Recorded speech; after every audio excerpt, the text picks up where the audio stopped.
हाथ में AK-47 और बैकग्राउंड में हाईजैक किया हुआ जहाज।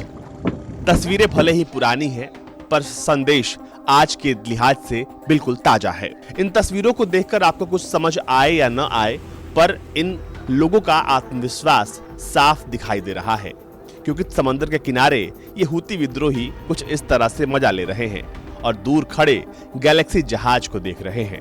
ये वो जहाज है जिसको हूती विद्रोहियों ने हाईजैक कर लिया है। हाईजैक किया हुआ जहाज अब अल सैफी में है।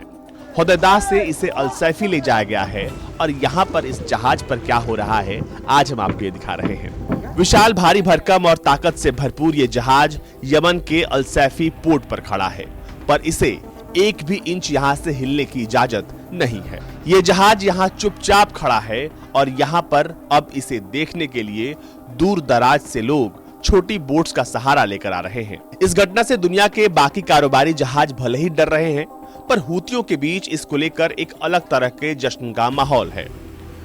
ये अब हूतियों के साथ साथ यमन के लोगों के लिए परफेक्ट पिकनिक स्पॉट बन गया है।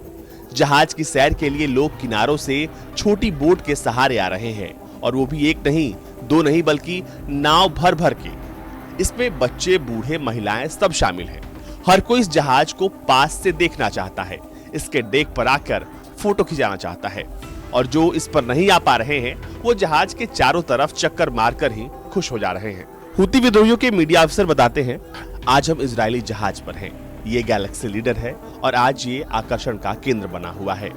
इजरायली जहाज होने के बावजूद ये यमन के लोगों के बीच आकर्षण का केंद्र बना हुआ है।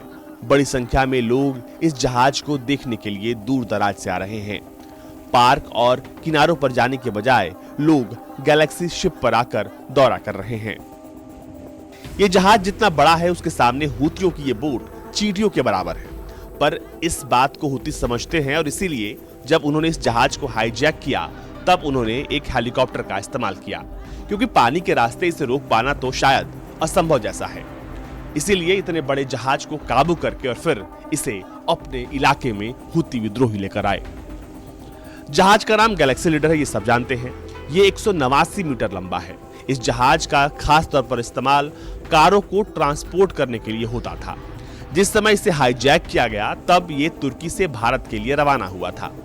गैलेक्सी लीडर जहाज पर बहमा का झंडा लगा था, लेकिन इस बात को हूती समझते थे कि इसका इजरायली कनेक्शन कैसे निकालना है। जहाज को एक जापान की कंपनी चलाती है। क्रू मेंबर में लगभग 5 से ज्यादा देशों के लोग थे और इनमें से कोई भी इजरायली नहीं था। अब इस जहाज के इजरायली कनेक्शन की बात करते हैं और जहाज पर लगे बहमास के झंडे की बात करते हैं। शिपिंग इंडस्ट्री में जहाजों पर लगा झंडा देश के रजिस्ट्रेशन को दिखाता है, न कि कंपनी के मालिकाना हक को। बहमा में कम टैक्स और लचीले श्रमिक कानून है और इस वजह से जहाज कंपनियां अपने जहाजों का रजिस्ट्रेशन यहीं से कराती हैं। जापान की निप्पॉन युसेन काबुशिका कैशा इसी झंडे के जरिए 818 जहाजों को चलाती है। और अब जब ये जहाज हाईजैक हुआ और अब जहाजों पर हमले की शुरुआत हो गई है। लाल सागर में अब कारोबारी जहाजों को, मालवाहक जहाजों को ये हूती विद्रोही निशाना बना रहे हैं। क्योंकि ये जहाज बहुत बड़ा है तो ऐसे में इसे लेकर आया गया है बिल्कुल अल सैफी पोर्ट के किनारे, और यहाँ पर लोग इस जहाज पर जाकर फोटो खिंचा रहे हैं। हूतियों के लिए फिलहाल ये जहाज कोई जंग का मैदान नहीं, बल्कि उनके लिए एक टूरिस्ट डेस्टिनेशन है। लोग यहाँ आ रहे हैं, लेकिन बाकी दुनिया के लिए इस वक्त लाल सागर एक जंग का मैदान बन गया है, और उस मैदान की सबसे शुरुआती कड़ी ये गैलेक्सी लीडर है, क्योंकि इसके हाईजैक होने के बाद से हूतियों ने अपना एक्शन और तेज कर दिया है। ब्यूरो रिपोर्ट, भारत तक।